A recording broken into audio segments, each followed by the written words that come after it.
To a brand new edition of the Rundown with Ramon. My name is Ramon Ray, your host. Glad you're here today. We have another brand new show for you today, and I'm glad you're here. By the way, I've started 5 companies, sold 3 companies, authored 5 books, and we're here to do one thing alone. That's to help you build your best business, start your best business, or just live a better life. So what are we going to cover today? Well, a lot of things we're going to cover today. One, how lifestyle content marketing can help you reach your ideal customer. What to do if your info has been exposed in a data breach. What will you do about it? Are you curious how you can make your triumphs last? A big win at work feels great until the thrill fades. What to do about it? 4 smart ways to get your social media and email marketing done. We're going to touch on those things and how to make your business stand out from the competition. 12 techniques you can think about. The double-edged sword of personal branding, balancing storytelling and ego. Leaders need to drop their egos. Here's how they can do it. How old are you in your head? The neuroscience of subjective age reveals how to stay mentally young, how to enjoy life with less money, and this nutrient deficiency could be the culprit behind your brain fog, sluggishness, and lack of concentration. Welcome again to a brand new edition of the Rundown with Ramon. I'm Ramon Ray, your host, and we have an amazing, powerful show for you today. So buckle up, hold tight as we get ready to start a brand new edition of the Rundown with Ramon.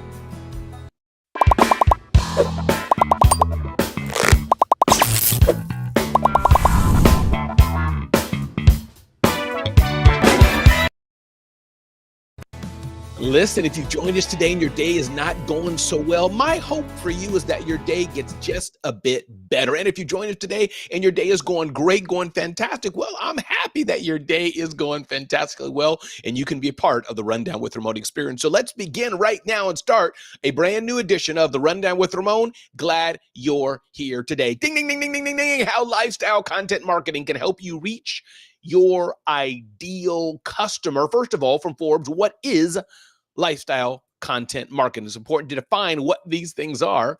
This type of marketing focuses on creating and distributing content that aligns with the interests of your target audience rather than directly promoting your product or service. You should connect with customers by providing valuable, relevant content aimed to give them information that makes their life better or addresses a specific need. So that's lifestyle content. And the Forbes writer writes, why is it important? Marketers know how important it is to connect with consumers on a personal level and create content that's relevant to their lives. Nobody wants to read content about you per se, unless it directly impacts them. Number 3, the power of lifestyle content. Lifestyle content is so impactful because it speaks directly to your customers' aspirations by tapping into their core values. It creates a deeper resonance that goes beyond the transactional nature of traditional marketing. This is the power of lifestyle content. And then the next part to consider here is tailoring content to your audience. Know what your audience wants, what's most important for them, and how you can add value to their world. Once you feel confident in how well you understand your audience, says John Hall, start aligning your brand values and messaging with their aspirations. And last but not least, forge deeper connection. So why is some lifestyle marketing important, or lifestyle content marketing important? 1, forging deeper connections. 2, tailoring content to your audience is essential. Lifestyle content definitely has power, and it's important because people want to read about them and how what you're offering can directly connect to their lives. Good day, Deborah Williams. Glad you're here today, Deborah, on the Rundown with Ramon. Ding, ding, ding, ding, ding, ding, ding, ding, ding. Next up, we're going to talk about what to do if your information has been exposed in a data breach. I hope this has never, ever, ever happened to you, Deborah Williams. But if your data is ever exposed and hackers get it, and there's a likely chance that it will be exposed because the growing frequency of data theft makes it less a question of if than when you or your business will be victimized and how to respond. But these are things you definitely want to consider. So 1, be aware.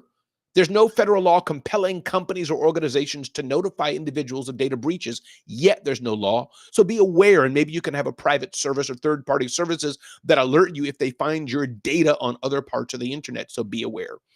Number two, change your password if your data has been exposed. And guess what? It's good to change your password every so often, anyhow, to better protect yourself. Keep monitoring yourself.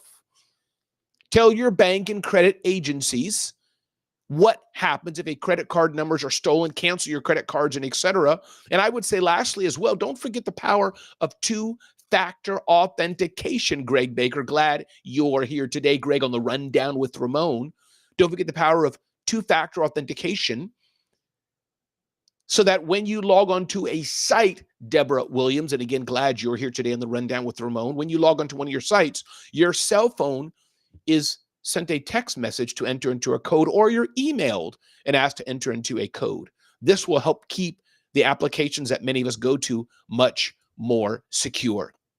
Again, welcome to a brand new edition of the Rundown with Ramon. Ding, ding, ding, ding, ding, ding, ding, ding, ding. This is an interesting topic. Wall Street Journal talks about this. Writer Rachel Feinzig. Make your triumphs last.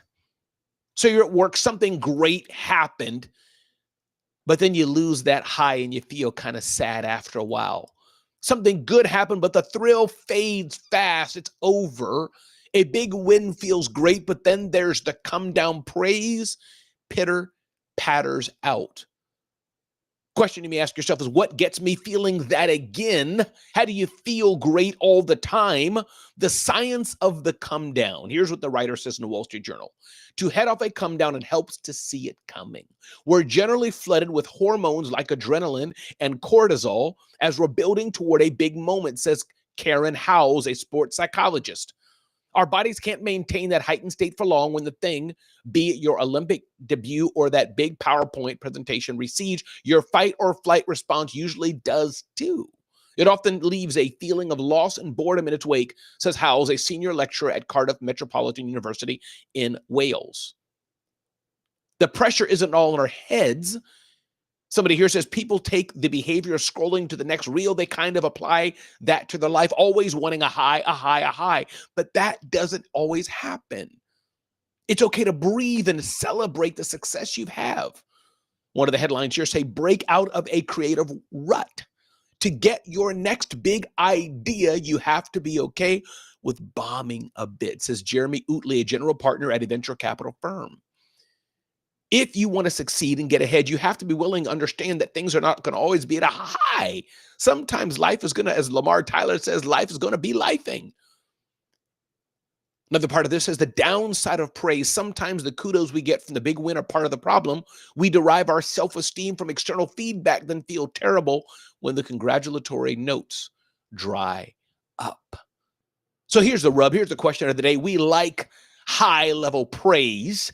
All the time, it's not going to come. Most of the time, it's not going to come. So you have to be self-reliant on yourself to still be positive about life. Ray Drummond, glad you're here today in the Rundown with Ramon. Good day to you. Greg Becker, glad you're here again on the Rundown with Ramon. Journal your wins, then revisit these wins. Scott Simons, always good to see you here, brother. Thanks for joining me earlier. Appreciate you so much. Good day to you, Scott Simons. Indeed.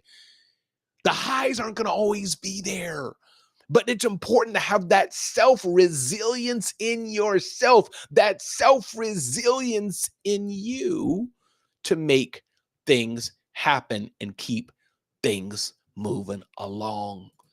This makes life amazing, everybody. Welcome to a brand new edition of the Rundown with Ramon. Get to know me better at RamonRay.com. Get to know me better at ZoneOfGenius.com. And let me know how I can serve you and help your life go better. Ding, ding, ding, ding, ding, ding, ding. 4 smart ways to get your social media and email marketing done. 4 smart ways to do this right. It's Bianca Schwartpaul of Brains. Number 1, plan ahead. I do a lot of my social media posting and things sporadically, or not sporadically. I do it very consistently, but I do it in the moment. But that's me. But as I'm working on some new things, building some other things, I'm going to be planning them. Number 2, schedule your content. Leveraging content scheduling tool can dramatically improve your marketing efficiency. Number 3, create a content archive. A content archive of content you've already done. And number 4, repurpose social media content for email newsletters. You already have great content out there. Can you extend it just a bit and put it into an email newsletter? Email marketing is still a powerful force. And those who are leveraging it more and more and more, in the end, they will win Greg Becker. They will win Ray Drummond. They will win Scott Simons. They will win Deborah Williams. Email marketing and social media marketing are still absolutely important to do. Ding, ding, ding, ding, ding, ding, ding. Next up, we're going to touch on how to make your business stand out from the competition. There is all kind of competition all around us. How do you stand out? I bet there's 500 other people that do what Greg Becker does. I bet there's 500 other people that do what Ray Drummond does. I bet there's 500 other people that do, well, what Scott Simon does. Probably not too many other people. Probably just him. He's in a class by himself. But how do you stand out from the competition? One, the power of niching down. As small business owners, we can't afford to serve all things to all people. Number two, showcase the people behind the business. Behind the scenes footage is amazing. Highlight unique product features. Offer personalized experiences. Build a community around your brand. Integrate social responsibility into the company's mission. Focus on a specific customer group. Share successful case studies. Infuse products with interactive experiences. Give people a peek behind the scenes. This is kind of like behind the scenes we already mentioned. Educate customers about your business and connect emotionally through the power of storytelling. Telling a story is a way to connect. Just a few years ago, I was working at the United Nations. True story. Worked there for many, many years. In fact, I was one of the youngest hires at the United Nations. The United Nations has very, very strict rules about having a side business, a side hustle. They want your full time devoted to them, understandably. Many government agencies, you can't have a side business unless you have permission. So I have permission, Alexandria Nicole, to have a side business. And that's where I launched a few of the side businesses that I have sold since. But smallbiztechnology.com was started. Then a small business summit. I ran a big event. Started that, and I had family computer consulting services. All three of these small businesses I started at the United Nations, but then I had somebody very jealous of me because I applied for a job they had applied to internally, and I was given that job because I was the better candidate by far. And they were angry, and they started looking into my life, doing everything they could to make my life miserable. And one of them is they made a big stink. Look at him. He has a side business. Now, I had permission to do it, but to appease that person and smooth feathers, that permission was revoked. But I had a taste of entrepreneurship, so I didn't stop the side business. And lo and behold, I got a letter in the mail because I worked for an agency of the UN whose headquarters were somewhere else. And they said, Ramon, basically, you're fired. Your contract is terminated. I had permission. The permission was revoked. This guy made a big stink and made a big mess about it, but I didn't stop. And so they were forced to in my relationship and my contract with the United Nations. Have you ever gone through something where you felt bad? Have you ever gone through something where you felt yucky? Have you ever gone through something that wasn't quite just? Have you ever gone through something where somebody just didn't like you? They didn't like your success and they wanted to pull you down. Have you ever gone through that before like I have? Can you identify with that? What I did just now was talk to you about the power of storytelling. It connects people together. Maybe that's something that Greg has gone through. Maybe that's something Alexandria has gone through. Maybe that's something that Scott has gone through. Maybe that's something that Ray has gone through. When you tell a story that identifies with others, you build better connections. And yes, indeed, Greg, I wouldn't be here today on the Rundown with Ramon and the amazing things I've done, meeting good friends like Scott Simons and so many others, Alexandria Nicole. If I was still at the United Nations, I wouldn't be here today. And so, yes, my point being today was to teach you the power of storytelling, but also a true story to share with you. Keep going on, keep showing up, keep adding value, keep doing what you should do. And if you're doing right and you're moving forward in excellence and success, good things can only happen. The double-edged sword of personal branding, touching on that, ding, ding, ding, ding, ding, ding, ding. Personal branding is amazing and great, but it's a balancing act. The writer here, Divwan Shu in Brains, says it's a balancing act between storytelling and ego. Building a personal brand has become an indispensable tool for professionals looking to carve out their niche, establish authority, and stand out in a crowded marketplace.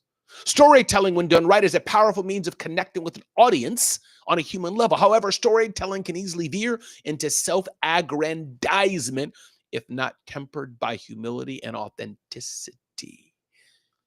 So the point here is that tell stories, connect with people, but be sure you don't flip and make it all about you and then begin to turn people off. The writer says, lastly, cultivate self-awareness and mindfulness. Regularly reflect on your motives, intentions, and actions, and course correct whenever ego threatens to overshadow authenticity. This is how you can take the power of personal branding and tell a story and draw people in. Let's see some comments from our audience here in the Rundown with Ramon. Keep it about others more than you. Yes, Greg Baker, for sure. Absolutely. I'm glad you received that letter because it lay you to serve us in all the ways you do. Thank you, Alexandra Nicole. Absolutely, for sure.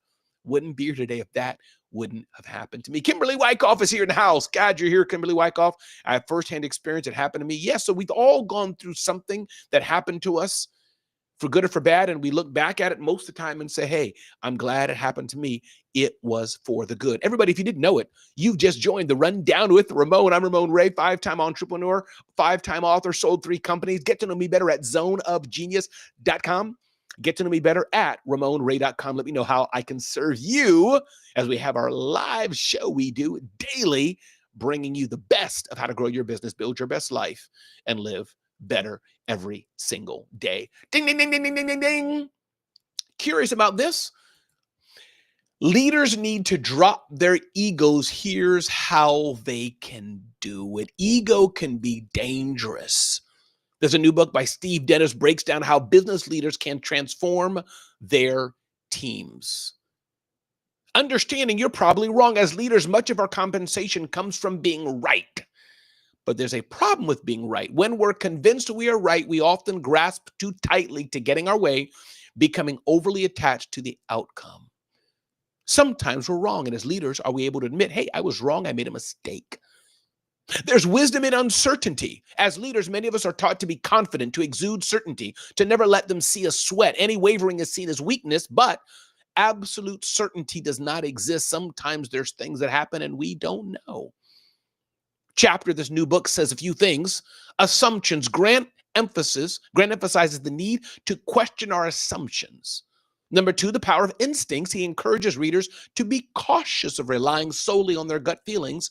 4 is habits. Grant suggests that our habits can sometimes hinder our ability to think critically. And understanding as leaders as well, sometimes we just luck into where we are in life, and that's not bad, but we need to understand that.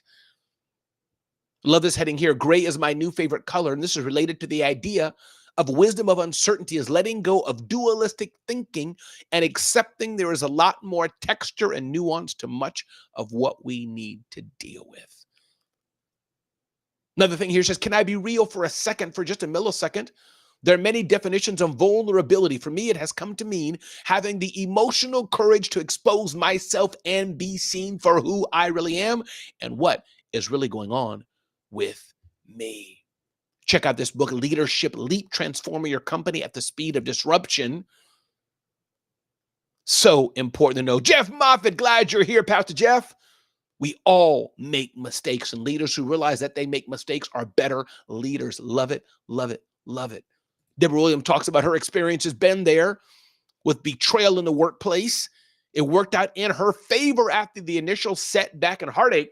It also strengthened Deborah's entrepreneurial muscle. Everybody, my name is Ramon Ray. This is the Rundown with Ramon. All we ask is for a few minutes of your time to give you the top things you need to know to live your best life, or start or grow your business. Curious, how old are you in your head?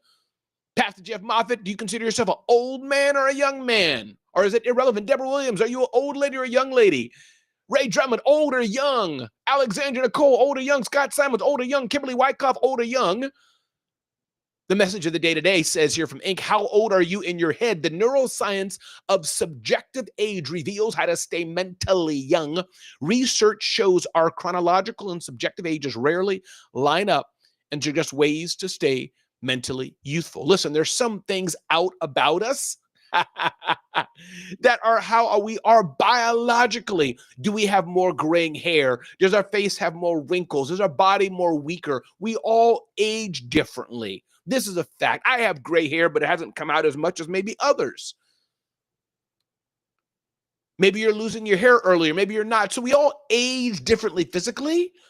But I must say as well, love that Jeff Moffitt said his age is young man. Come on now. Absolutely. But what's interesting about this age, in a way, is a number. There are some 60-year-old people acting like they're 80. There may be some 80-year-old people acting in a good way like they're 50. Their mind is still resilient. Their body's still healthy. Or even if your body feels older, feels infirmed and weak, you can still have a mindset, as Jeff Moffitt said here, I'm a lifetime student, which I think is one sign, one part of having that young mentality for sure.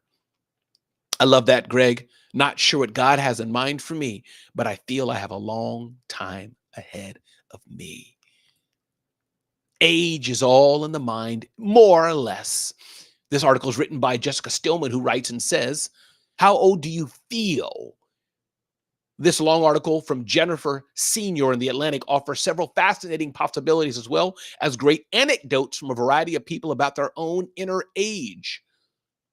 There are theories too. Several people Senior spoke instead suggested their subjective age was frozen at a particular point because of trauma they experienced. Excuse me. Can you change your subjective age? There is no such thing as a correct subjective age, but that doesn't mean you might want to shift your thinking. A study by a team of Swedish researchers published in Proceedings of the Royal Society B Biological Science found that simply getting enough rest for a month made subjects feel on average nearly 6 years younger. Getting more sleep makes you feel younger. That's for sure. If you work out, if you exercise, move your body and eat well, you definitely will feel younger. I love that Deborah Williams saying, just yesterday I was saying that in my head. I am so much younger. However, my experience is old. Love that, love that, love that. Ding, ding, ding, ding, ding, ding, ding. Moving forward, talking about one more topic in today's Rundown with Ramon. How to enjoy life with less money. This is written by Darius Foreau, D-A-R-I-U-S, Darius Foreau. How to enjoy life with less money. He talks about and says, most people can't afford an expensive lifestyle. Most of us cannot. He says social media is a curated reality of seeing what other people have. I see what Scott Simons has and I want it. I see what Jeff Moffitt has and I want it. I see what Deborah Williams has and I want it. I see what Alexandra Nicole has and I want it. I want it. I want it. I want it. We see what others have and we always want more, something different.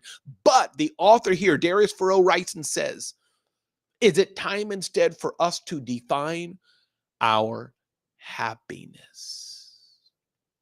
What makes us happy? How can we be happy? Yes, it is nice to have all the things.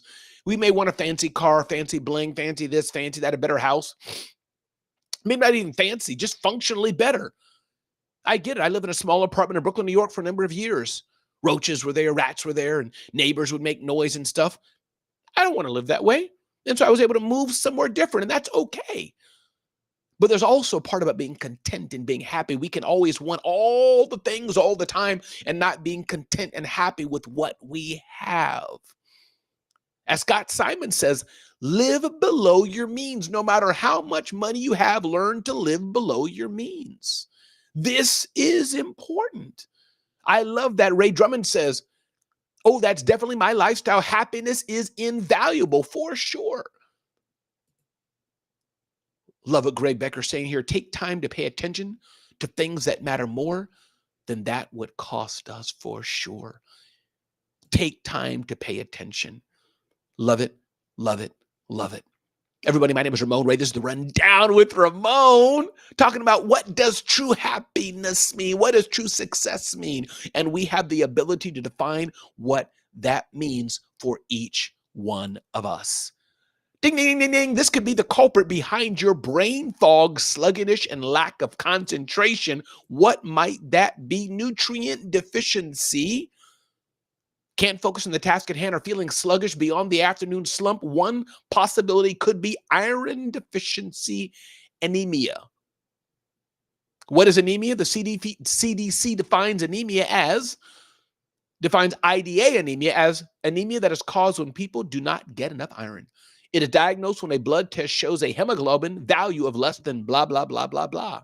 So the point being here, a little medical tip for you today, not medical advice, go see your doctor, but looking here at an article here, maybe your deficiency in iron is limiting how you're showing up. Everybody, my name is Ramon Ray. This is the Rundown with I do one thing alone. If you've enjoyed this show, check us out at zoneofgenius.com. Check us out there. Definitely want you to consider what you really want in life and in business. It's important to ask yourself this: do you even want to be in business or not? Maybe business is not for you, and guess what? That is okay. This is not Shark Tank. There's no commercial bank. There's no team of sharks smiling at you. There's no do-overs. This is life. Are you hungry enough to get to where you want to be in business?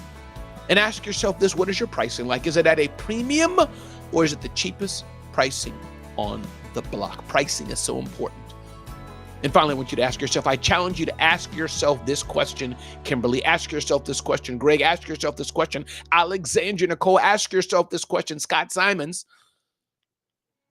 What do you do best? What do you do best? And what can you have the privilege to get paid to do? And you'll never feel you're working a day in your life, Kimberly. Never feel you're working a day in your life, Greg. My name is Ramon Ray. This is the Rundown with Ramon. So glad you're here today. All we do is one thing and one thing alone: help you live your best life or start or grow your business. If you've enjoyed this show, do me a favor, take a screenshot, take a selfie, take a share it out to somebody else, put a comment on there, let somebody know you're watching. Take a screenshot and tag me on social, Instagram, LinkedIn, Facebook, Twitter, whatever you like. And let's make the world a better place. DM somebody, call somebody today and let them know that they matter, because I want to tell you today, I want to let you know today, you matter. Ray Drummond, you matter. Jeff Moffitt, veteran, who's gone through so many things in life and always shows up with a smile. You matter. Alexandra Nicole, thank you for the light you are in this world. Everybody, my name is Ramon Ray. Have a great day today. Be blessed. And thanks for being here. And let's make this world a better place. I'm sure going to do that today. Look at every opportunity I can to go impact and help somebody in their life. Thanks for being here. See you next time on the next Rundown with Ramon.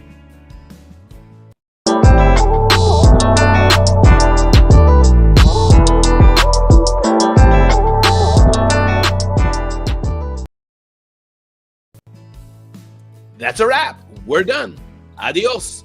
Buenas noches. Arigato. Hi. See you later. Thanks for being here. This is the next edition. I will see you next on the next edition of the Rundown with Ramon.